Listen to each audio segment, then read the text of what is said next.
Nitong Miyerkules lang, nagbabala si Ebrahim Zolfakhari, spokesperson ng Military Command ng Iran na kailangan maghanda ng buong mundo dahil posibleng sumipa sa $200 kada bariles ang presyo ng krudo.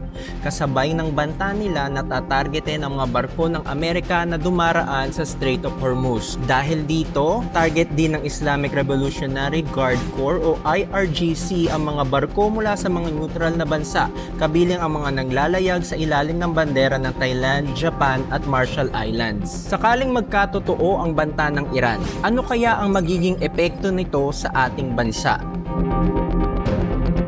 Hindi raw pantay ang magiging epekto ng pagtaas ng presyo ng langis sa mga bansa sa Asia, kung saan isa ang Pilipinas sa mga bansang maaring unang makaramdam ng bigat nito dahil mabilis na naipapasa sa presyo ng langis sa bansa ang paggalaw ng presyo sa pandaigdigang merkado.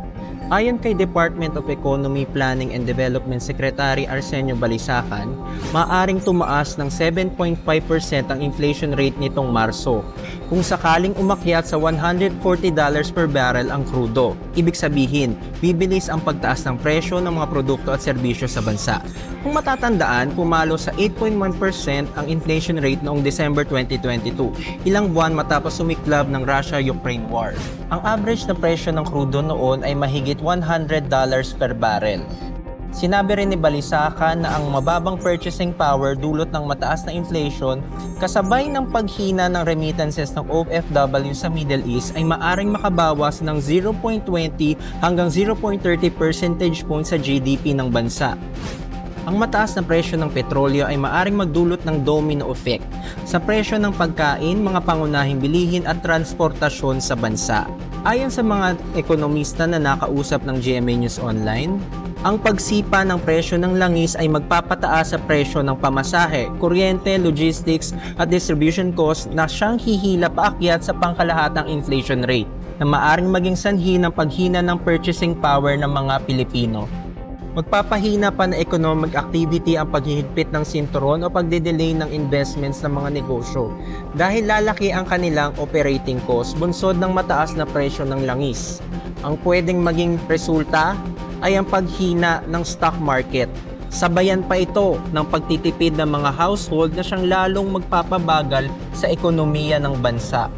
Maaari ding humina lalo ang piso kung lalaki pa ang trade deficit.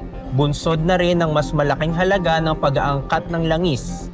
As of March 13, 2026, bagong all-time low ang 59.735 na palitan kada dolyar. Ito ay maaari pang makadagdag sa inflationary pressures. As of March 13, 2026 din, ang krudo ay nasa $100 per barrel. Sa pagharang sa daloy ng supply ng langis sa Strait of Hormuz, ang Iran ay mukhang naglalayong pilaya ng ekonomiya ng buong mundo. Pero sabi ni US Energy Secretary Chris Wright, malabong sumipa sa $200 per barrel ang presyo ng krudo. Ang International Energy Agency na may 32 member countries ay nagkasundong maglabas ng 400 million barrels ng langis mula sa kanilang energy reserves para maibsan ang krisis sa petrolyo na dulot ng digmaan sa gitnang silangan.